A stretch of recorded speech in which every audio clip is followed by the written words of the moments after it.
परसों लगभग 34 शहरों में हमारे तमाम नेता, मुख्यमंत्री, पूर्व मुख्यमंत्री, वरिष्ठ नेता देश में एक जागरूकता के लिए प्रेस वार्ता को उन्होंने संबोधित किया। जागरूकता एक ऐसे मुद्दे के लिए जिस मुद्दे पर मुझे लगता है सरकार बहुत घबराई हुई है। आपको भी दिख रहा है कितनी घबराई, इतनी घबराई हुई है कि संसद नहीं चलने दी जाती। इतनी घबराई हुई है कि संसद में अगर हमारे नेता राहुल गांधी जी, हमारे अध्यक्ष मल्लिकार्जुन खड़गे साहब वो नाम भी ले लेते हैं तो संसदीय कार्रवाई से वो शब्द निकाल दिए जाते हैं। राहुल जी की तो पूरी की पूरी स्पीच, पूरा भाषण एक तरह से हटा दिया गया, थोड़ा सा अंश रहने दिया। वो नाम गौतम अदानी का, वो ऐसा मुद्दा है जिससे प्रधानमंत्री खुद डरे हुए। हमारे नेता गौतम अदानी पर कोई टिप्पणी करते हैं, जवाब देने पूरा कैबिनेट उतर आता है। आप बताइए कितना गहरा रिश्ता है मोदी साहब का गौतम अदानी जी से। वो आपको इसी बात से दिख जाएगा। ऐसे ऐसे लोग जो कभी टीवी पर दिखना ही बंद हो गए, अचानक राहुल गांधी जी की बात का जवाब देने आएंगे, गौतम अदानी के बचाव में आएंगे। राहुल गांधी जी ने सवाल क्या पूछा संसद में कि गौतम अदानी की जो शेल कंपनीज हैं उसमें 20,000 करोड़ कैसे आए, कैसे गौतम अदानी को रक्षा क्षेत्र के काम दिए जा रहे हैं, कैसे गौतम अदानी को पोर्ट, एयरपोर्ट, कोयला, बिजली, तमाम ठेके दिए जा रहे हैं। आप तो राजधानी में रहते हैं, यहाँ वीआईपी मूवमेंट्स बहुत होती हैं। आगे पायलट कार होती है, फिर वीआईपी की कार होती है, पीछे एस्कॉर्ट होता है। तो गौतम अदानी का बिजनेस मॉडल ऐसा है, आगे आगे एजेंसी जाती है, रेट डालती है, पीछे फिर गौतम अदानी आते हैं, जहां रेट डाली जाती है उसको खरीद लेते हैं। और एस्कॉर्ट पूरी सरकार है, प्रधानमंत्री खुद। तो वीआईपी मूवमेंट चल रही है।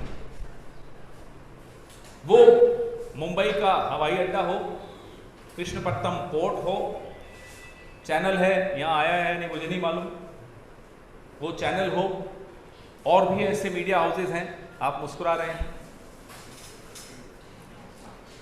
तमाम उदाहरण ऐसे हैं जिसमें सरकार की एजेंसीज पहले जाकर रेट डालती हैं, फिर गौतम अदानी आते हैं, खरीद लेते हैं, और फिर उसके बचाव में पूरी सरकार खड़ी होती है। ऐसा इस देश के 70-75 सालों में कभी नहीं देखा गया। तो खामियाजा क्या भुगतना पड़ा कांग्रेस पार्टी को या राहुल गांधी जी को? पहले तो उनकी भाषण के बड़े अंश, जैसा कि मैंने आपको बताया, हटा दिए गए संसदीय कार्य से। उसके बाद उन्हें संसद में नहीं आने दिया गया, शर्तें रखी गई कि आए तो पहले माफी मांगे। किस बात के लिए माफी मांगे? उस टिप्पणी के लिए जो उन्होंने दी ही नहीं विदेश में। अरे साहब, विदेश में आपने अपमान कर दिया। क्या अपमान कर दिया? लोकतंत्र के सामने चुनौतियां क्या हैं? भारत के छात्रों जो बाहर पढ़ रहे हैं उनसे चर्चा करा, इसमें क्या गलत है? लोकतंत्र तो चर्चा से ही मजबूत होता है। आप भी कर लें, कौन रोक रहा है? जब आप फिलिप कॉटलर अवार्ड, ऐसे अजीब अजीब नाम जो नाम नहीं सुने, विदेशों से अवार्ड मिल गया साहब, वो लिए सर्टिफिकेट घूमते हैं पूरे देश में, तब नहीं आपको लगता कि ये विदेश से क्यों हम सर्टिफिकेट ले रहे हैं? लेकिन कहीं विदेश में जाकर कह दिया कि लोकतंत्र को चुनौतियां हैं तो आपको बुरा लग गया। आप तो जाकर कहते थे, शर्म आती थी हिंदुस्तान में पैदा होते हुए, तब नहीं अपमान हुआ विदेश की धरती पर हमारा। अब की बार ट्रंप सरकार तो आप ही ने जाकर किया था। हमने तो नहीं सुना अमेरिका में किसी ने कहा हस्तक्षेप करो, जबकि आप हस्तक्षेप कर रहे थे। हिंदुस्तान के किसी प्रधानमंत्री ने अपनी मर्यादा को इतना नहीं कम किया कि आप चले गए कैंपेन करने। ये दूसरा बहाना था कि राहुल गांधी ने ऐसा कैसे कह दिया, साहब माफी मांगे तब आपको संसद में बोलने दिया जाए। जब वो भी काम नहीं हुआ, 7 फरवरी को ये राहुल गांधी जी का भाषण हुआ, गौतम अदानी के विषय में जो उन्होंने बातें की, सवाल पूछे, 9 दिन के भीतर भीतर एक ऐसा मानहानि का मुकदमा, जिस पर मुकदमा दायर करने वाला खुद स्टे लेकर आया हो, वो दौड़ा दौड़ा जाता है, अपना ही स्टे वैकेट करवाता है, गुजरात के हाई कोर्ट से वैकेट कराता है, फिर से सूरत के कोर्ट में वो केस की सुनवाई शुरू हो जाती है, और 7 सुनवाई 20 दिन में, 7 सुनवाइयां होती हैं 20 दिन, बुलेट ट्रेन, और सजा सुना दी जाती है। सजा सुनाने के 24 घंटे में उनकी लोकसभा सदस्यता खत्म कर दी जाती है। लोकसभा सदस्यता खत्म करने के 24 घंटे भी नहीं हुए, उनका घर, सरकारी आवास की अलॉटमेंट कैंसिल का चिट्ठी पहुंच जाती है। यह होती है बुलेट ट्रेन, इसे कहते हैं बुलेट ट्रेन। अदानी जी के मामले में बुलेट ट्रेन की तरह सब कुछ हो रहा होता। मकसद क्या है? मकसद है गौतम अदानी को बचाना, और इस मकसद के लिए हमसे अब यह उम्मीद की जा रही है कि हम नीरव मोदी से माफी मांगे, हम मेहुल चोकसी से माफी मांगे। राहुल गांधी ऐसे 3-4 लोगों का, जिनका उन्होंने नाम लिया था 2019 अप्रैल में कर्नाटक के एक भाषण में, वो कौन से नाम थे? नीरव मोदी, मेहुल चोकसी, ललित मोदी, विजय माल्या। तो नरेंद्र मोदी जी आपके ये दोस्त होंगे, आपको उनकी दोस्ती मुबारक हो, लेकिन आपके इन दोस्तों से मेरा नेता तो माफी नहीं मांगेगा। वो पैसा लेकर भागे हैं इस देश में, और मेरे नेता ने माफी नहीं मांगी, ना वो मांगे। चोरों से माफी मांगे अब। और आज जब मैं प्रेस वार्ता कर रहा हूं, कल उनमें से एक ने तो धमकी भी दी है कि लंदन में केस करेंगे। अब ये दिन आ गए हैं इस लोकतंत्र में। प्रधानमंत्री के बचाव में देखिए कौन आया है, ललित मोदी। Lookout notice. हो सकता है अब आने वाले दिनों में नीरव मोदी भी राहुल गांधी जी को धमकी दे कि साहब मैं भी आप पर केस करूंगा। क्या हाल बना दिया लोकतंत्र का आपने। आपके दोस्तों से हम माफी नहीं मांगेंगे, क्योंकि वो मेरा और आपका पैसा लेकर इस देश से भागे हैं, भले उसका हमें कोई खामियाजा भुगतना।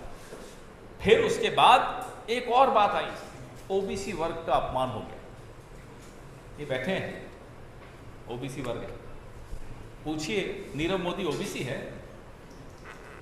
बताइए, या ललित मोदी ओबीसी है, या विजय माल्या ओबीसी है, या मेहुल चोकसी ओबीसी है? ओबीसी वर्ग का अपमान तो ये कहने वाले कर रहे हैं जो इन सब चोरों का नाम ओबीसी में डाल रहे हैं। ये कहां से ओबीसी हो गए? अरे सोच समझ के तो जवाब दो। आप घबराए हुए हैं, हमें मालूम है आप डरे हुए हैं, आपके दोस्तों पर शिकंजा कस रहा है, जनता की अदालत में तो शिकंजा कस ही रहा है। आप घबराए हुए हैं भारत जोड़ो यात्रा की सफलता से, आप डरे हुए हैं राहुल गांधी किस तरह से संवाद लोगों से कर रहे हैं, जो आपने कभी नहीं किया, आप में हिम्मत ही नहीं है करने की। तो इसका मतलब थोड़े कि उल जुलूल जो दिमाग में आएगा बोल देंगे। 3-4 दिन से मैं ट्विटर पे और सोशल मीडिया पे देख रहा हूं राहुल जी के लिए एक सुनामी आई हुई है। लोग कह रहे हैं साहब मेरा घर आपका घर। राहुल गांधी के घर की चिंता सरकार को करने की जरूरत नहीं, हमारे दिलों में बस जो करना आप कर लीजिए, लेकिन जवाब हम मांगेंगे। जेपीसी की मांग हम दोहराएंगे, हम गौतम अदानी का नाम बार बार लेंगे, हर मंच से लेंगे, सड़क पर लेंगे। आप संसद में नहीं बोलने देना चाहते, मत बोलने दीजिए, हम सड़क पर आकर लेंगे। कहां तक बचाओगे आप अपने इस दोस्त को, और क्यों बचाओगे? 20,000 करोड़ कहां से आया इन शेल कंपनीज में? इन शेल कंपनीज में एक चीन का नागरिक क्या कर रहा है? ये रिश्ता क्या है चीन के नागरिक के साथ? क्या इसीलिए आप चीन के सामने नतमस्तक हो जाते हैं? क्या इसीलिए आप उन्हें क्लीन चिट देते हैं? क्या इसीलिए आंख बंद कर लेते हैं? लाल आंख तो दूर की बात है, चीन घुसता चला आता है और आप अपनी आंख बंद कर देते हैं। कारण क्या है? ये रिश्ते क्या हैं? ये कितने गहरे रिश्ते हैं? कहां तक जाते हैं? और हमारे देश की एक मजबूत विदेश नीति आज कमजोर क्यों दिख रही है? क्या इसका जवाब इस चीन के नागरिक में है? हम ये सब सवालों के जवाब राहुल गांधी अपने लिए नहीं मांग रहे, कांग्रेस पार्टी अपने लिए नहीं मांग रही, खड़गे साहब अपने लिए नहीं मांग रहे। 33 करोड़ LIC के पॉलिसी धारकों का पैसा अदानी जी की कंपनियों में लगा हुआ है और वो डूब रहा है, इसलिए मांग रहे हैं। खतरे के बादल मंडरा रहे हैं उस पैसे में।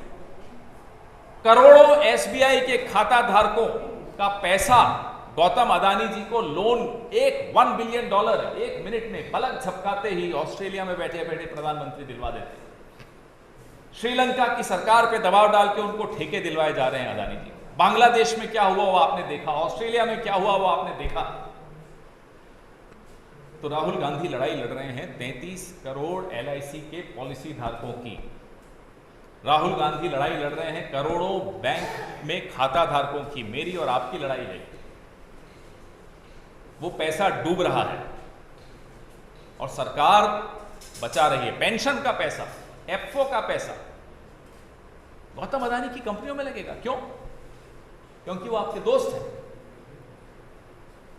इसलिए बार बार हम आपके सामने इस मुद्दे को लाते हैं, इसके हर पहलू को लाने की कोशिश करते हैं ताकि आप इस मुद्दे को जहां तक हो सके, जितना हो सके प्रचारित कीजिए। आप पर दबाव है, मजबूरियां हैं आपकी, लेकिन फिर भी ये देश इंतजार कर रहा है जवाब। सवाल हमारे आप पहुंचाइए इस देश तक। इसी मुद्दे पर पहले सवाल लूंगा। आपका स्वागत है।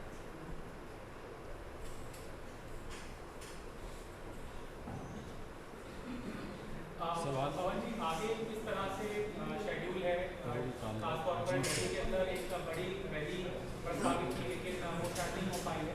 तो अगले हमें अप्रैल महीने के अंदर जिस तरह से आपने जिक्र किया, सड़क पे आप आवाज उठाएंगे, क्या आह्वान है, क्या शेड्यूल? तरुण जी, जिला स्तर पे हमने एक कार्यक्रम दिया है अपने डिस्ट्रिक्ट कांग्रेस कमेटी प्रेसिडेंट्स को, PCCs को, और इसी कार्यक्रम को ब्लॉक स्तर पे भी ले जाया जाएगा। अभी 3 दिन पहले मशाल जुलूस किस तरह से रोका गया वो आपने देखा। पूरी दिल्ली की ट्रैफिक जैम दिल्ली पुलिस की वजह से हुई। हमें इकट्ठे होने देते, क्या आपत्ति थी आपको? ये तो हमारा लोकतांत्रिक अधिकार है मशाल जुलूस निकालना। कुछ लोगों को आपने पुरानी दिल्ली में रोका, कुछ लोगों को जमुना पार में ही रोक दिया, इकट्ठे ही नहीं होने दे रहे थे आप। तो ये कितना भी कोशिश करें, हमारा आंदोलन उग्र होता चला जाएगा, लेकिन अहिंसक रहेगा। आंदोलन चलेगा, उसको आप नहीं रोक पाएंगे। बड़ी रैली की आप बात कर रहे हैं, उस पर भी चर्चा हो रही है। राहुल जी, कर्नाटक का उनका कार्यक्रम है और वो भी उसी स्थान का कार्यक्रम है जहां उन्होंने अप्रैल 2019 में ये भाषण दिया था। सर, सिद्धार्थ आप कह रहे हैं कि सिद्धार्थ नहीं है ना, अटैक करती है राहुल गांधी पे और संसद में चलने दे रहे हैं। अभी फिलहाल जो कानून मंत्री है उन्होंने ट्वीट करके कहा कि जब 1975 में कांग्रेस ने एमरजेंसी लगाई तो कोई भी विपक्षी पार्टी या विपक्षी नेता किसी भी देश में जाकर लोकतंत्र की दुहाई हिंदुस्तान के लिए नहीं दे रहा। पता नहीं किरण रिजिजू जी की क्या उम्र है, इतने छोटे भी नहीं कि उन्होंने उस वक्त का इतिहास नहीं मालूम है, और इतने बुजुर्ग भी नहीं कि अब नहीं पढ़ सकते। 1975 में जब इमरजेंसी लगी तो संघ प्रमुख बाला साहब देवरस थे, जिन्होंने उस वक्त हमारी प्रधानमंत्री इंदिरा जी को पत्र लिखकर समर्थन दिया कि मैं आपके कार्यक्रम में संघ आपको समर्थन देना चाहता हूँ। ये बात अब ये छिपाना चाहते हैं, लेकिन ये सबके सामने है। नंबर 2, वो कह रहे हैं विदेश में मदद मांगने नहीं गए।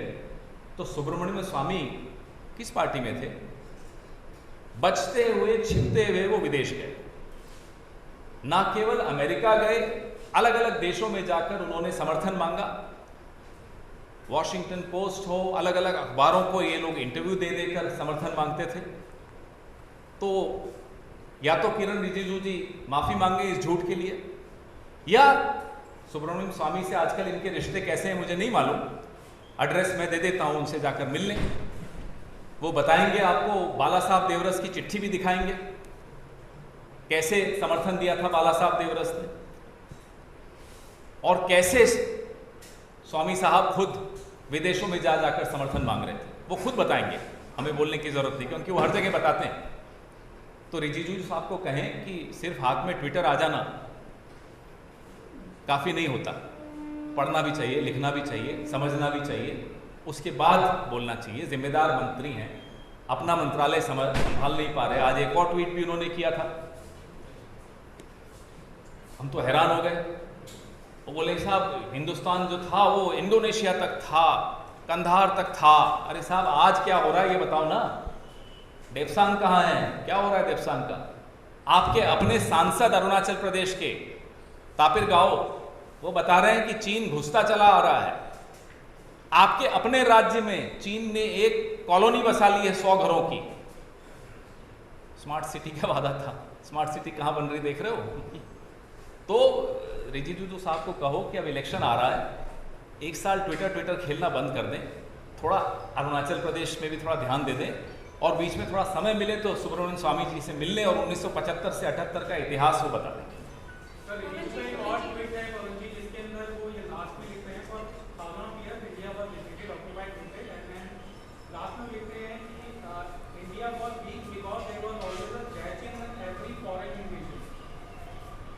इस सरकार में, इस कैबिनेट में भी कोई जयचंद बैठा है, इन बातों से वही समझ में आता है, साबित हो जाता है। हम तो पूछ रहे हैं चीन कहां तक अंदर आया पिछले 5-7 सालों में, क्यों उसको, चीन को आपने क्लीन चिट दी? कौन था वो जयचंद जिसने चीन को क्लीन चिट आपको देने की सलाह दी? और हम फिर से किरण रिजिजू जी साहब से पूछते हैं, थोड़ा डेप्सांग संभाल लो, फिर बात करना कि इंडोनेशिया तक था, कंधार तक था।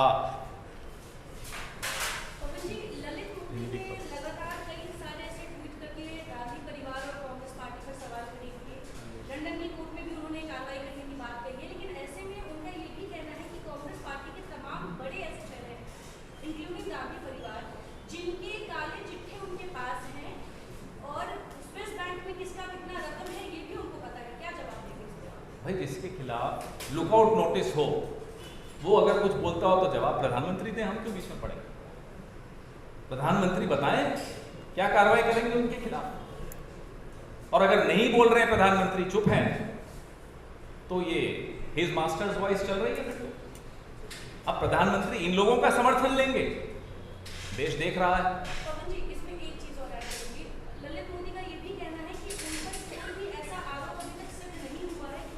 आ जाए हिंदुस्तान, आ जाए ना हिंदुस्तान, फिर क्यों नहीं आ रहे?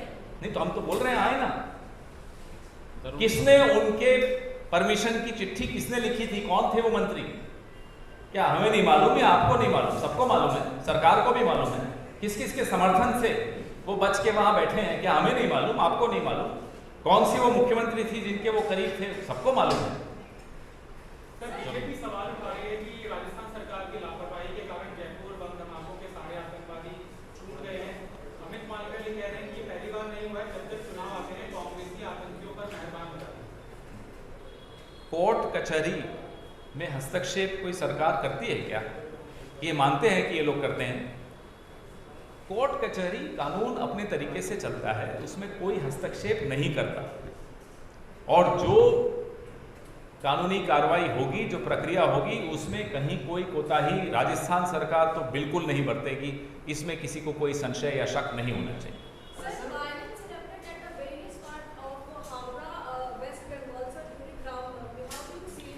ये this is a tool kit of those in power at the centre to ensure that there is a slow burner communalism constantly activated in the country.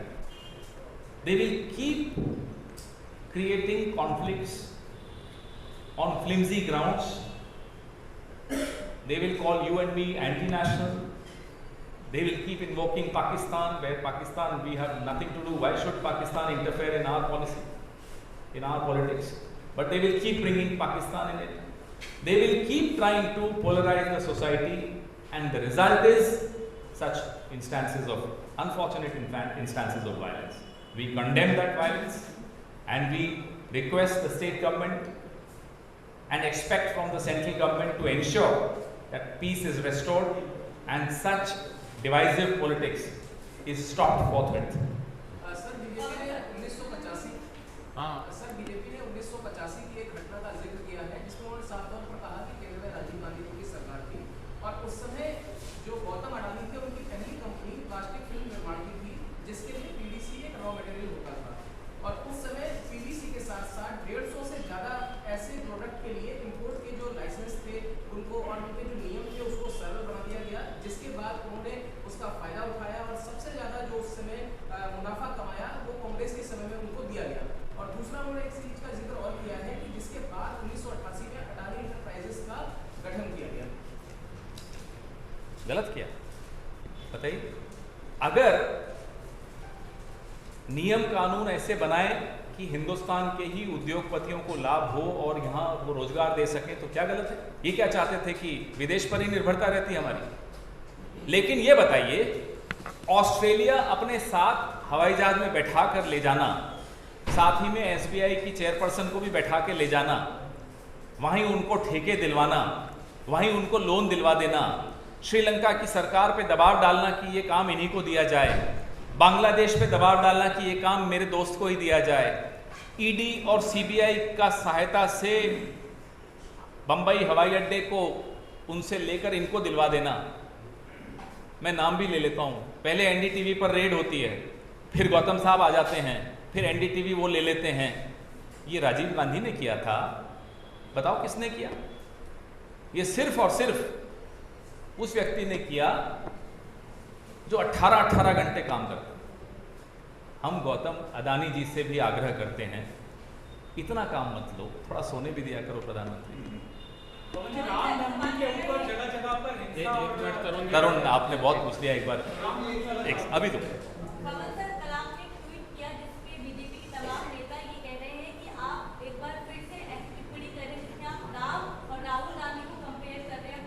बताओ, उस ट्वीट में मैंने राहुल जी का नाम लिखा, और अगर उस ट्वीट में आपको लगता है कि मैंने राहुल जी के लिए कहा है तो फिर राक्षस कौन है उस ट्वीट में? बताओ। मैंने तो यही कहा था कि सोचिए, अगर भगवान राम अपना घर नहीं छोड़ते तो क्या राक्षसों का अंत कर पाते? मेरा ये ट्वीट था। अगर उनको लगता है कि मैंने राहुल जी के लिए कहा तो अब मैं उनसे पूछता हूं, बताइए फिर राक्षस कौन है जिनका अंत होना है? डर क्यों रहे हैं वो लोग?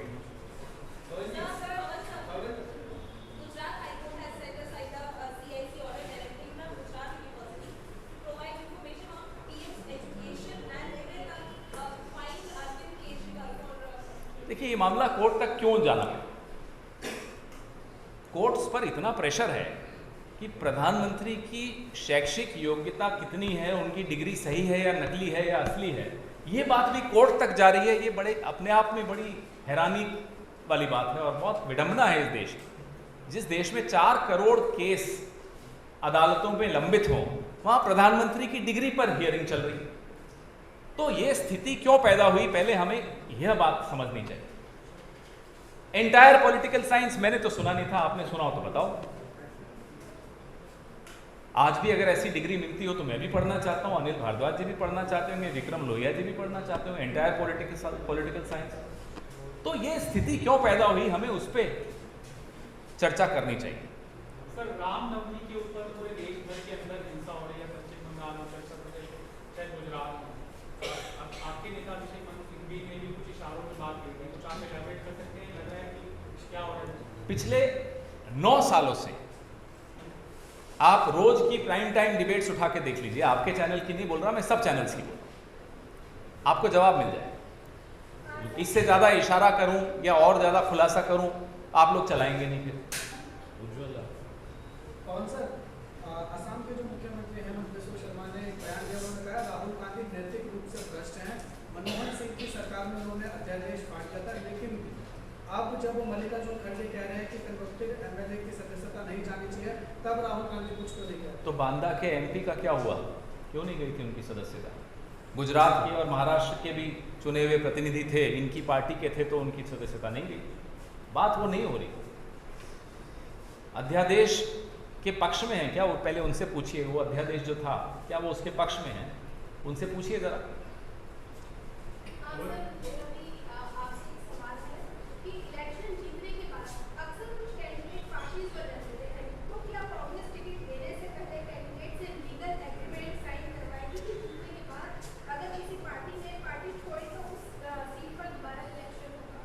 लोकतंत्र में जनता की अदालत सर्वोपरि है। जनता सबको देख रही होती है, सबको समझ भी रही होती है, सबको तोल भी रही होती है और अपने आप फिर वो निर्णय लेती है। लोकतंत्र में इस तरह से अदालतों का काम कम होता है इस मामले में। मोहन जी, आपके नेता हैं आचार्य विनोद कृष्ण, उन्होंने ट्वीट किया हुआ है कि आपके मामले में कोर्ट में कुछ घंटे नहीं पहुंच गए सुप्रीम कोर्ट, और राहुल के मामले में इतना लंबा समय। उन्होंने क्या ट्वीट किया मैंने नहीं देखा, लेकिन भारतीय जनता पार्टी बड़ी रुचि ले रही है। भारतीय जनता पार्टी में बड़ी घबराहट है कि अब क्या करने वाले हैं। तो ये घबराए क्यों हुए बीजेपी वाले? जरा इतना घबराए हुए कि भाई वो हमें सलाह भी दे रहे हैं, अब इस कोर्ट चले जाओ, अब उस कोर्ट चले जाओ। हो सकता है थोड़े दिन में कहेंगे ये वकील भी ले लो हमसे, इतने डरे हुए हैं। तो क्यों डरे हुए हैं ये आप उनसे पूछिए, बीजेपी वालों से।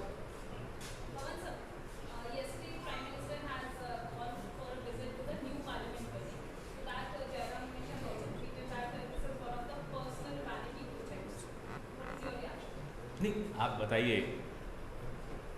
in the midst of COVID crisis, when daily wagers were forced to walk thousands of kilometers away from their workplaces with no support from the government, no help from the government, you suddenly announce and fast track construction of the new parliament and a house for yourself, multi-crore house for yourself, and then instead of constructing hospitals in the country, instead of focusing on other infrastructure in the country, you focus on this vanity project.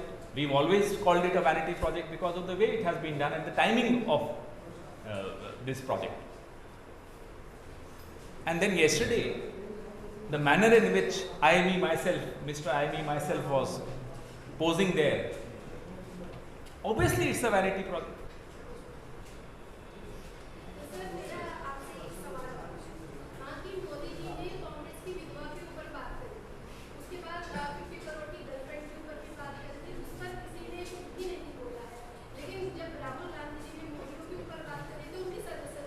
देखिए,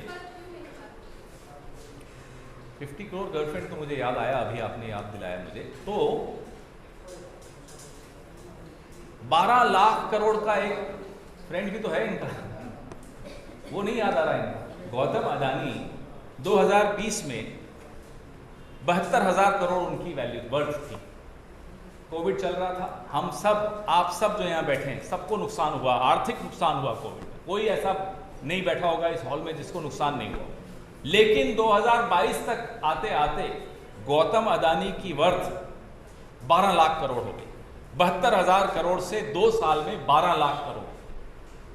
तो 40 करोड़ की girlfriend तो बहुत छोटी बात है। ये 12 लाख करोड़ का जो आपका फ्रेंड है, उसका भी तो कुछ जवाब दीजिए। रही बात कि हमने उस वक्त कार्रवाई क्यों नहीं की। राजस्थान में, जयपुर में, विद्याधर नगर की रैली में मोदी जी ने कांग्रेस की विधवा शब्द का उच्चारण किया था नवंबर के आखिरी सप्ताह में। दिसंबर में जनता ने जवाब दे दिया, उनको अच्छी तरह से हराया। तो हम कोशिश यही करते हैं कि ज़्यादा से ज़्यादा जनता की अदालत में ही अपनी बात को रखें, लेकिन जब कई बार मजबूरी होती है कि कोर्ट में भी जाना पड़ता है तो वहाँ भी जाते हैं। सर, डेली हमारा समाज हो रहा है। आपसे मेरा एक सवाल है कि ये सारी बातें हो रही है पिछले 1.5-2 महीने से तकरीबन, और गेट स्पीच का मामला चल ही रहा है जब से सरकार आई है। कांग्रेस ये बात कहती है और हम लोगों की मेमोरी में भी है, इसकी गलत बातें की हैं मोदी ने या अपनी टीम ने, वो सबके सामने है। आखिर कांग्रेस इस पर एक्शन कब लेगी और क्यों नहीं लेगी? जहाँ कई बार आपने नोटिस किया होगा कि कुछ चैनल्स पर भी हमने कार्रवाई की है, लीगल नोटिस भी दिए हैं। धीरे धीरे हमें समझ में आ रहा है कि हमें भी उसी भाषा में उनको जवाब देना होगा। हमारी भाषा शायद अलग है, उस भाषा के अपने फ़ायदे हैं, इस देश को उसी भाषा का फ़ायदा मिलता है, लेकिन जिस तरह से और जिस भाषा का प्रयोग ये लोग करते हैं उनको जवाब माकूल देना होगा। ये बात अब हमें भी अच्छी तरह समझ में आ रही है और आने वाले दिनों में हम माकूल जवाब देते रहेंगे। इसमें आपको बिल्कुल घबराने की आवश्यकता नहीं, बिल्कुल जवाब मिलेगा। हेट स्पीच बर्दाश्त नहीं की जाएगी। लास्ट कांग्रेस पार्टी कह रही है कि अडानी को मोदी की संरक्षण दी गई। वहीं दिल्ली के मुख्यमंत्री केजरीवाल का कहना है कि मोदी के पैसे को अडानी जी मैनेज कर रहे हैं। अडानी वो ज़्यादा जानते होंगे ना, अब मैं कैसे बताऊँ, वो तो उनसे पूछिए, उनको ज़्यादा जानकारी मिली होगी कहीं से कि किसका पैसा कौन लगा रहा है, मैं ये नहीं जानता। धन्यवाद। सब्सक्राइब करें हमारे YouTube चैनल को और बने रहें हमारे साथ।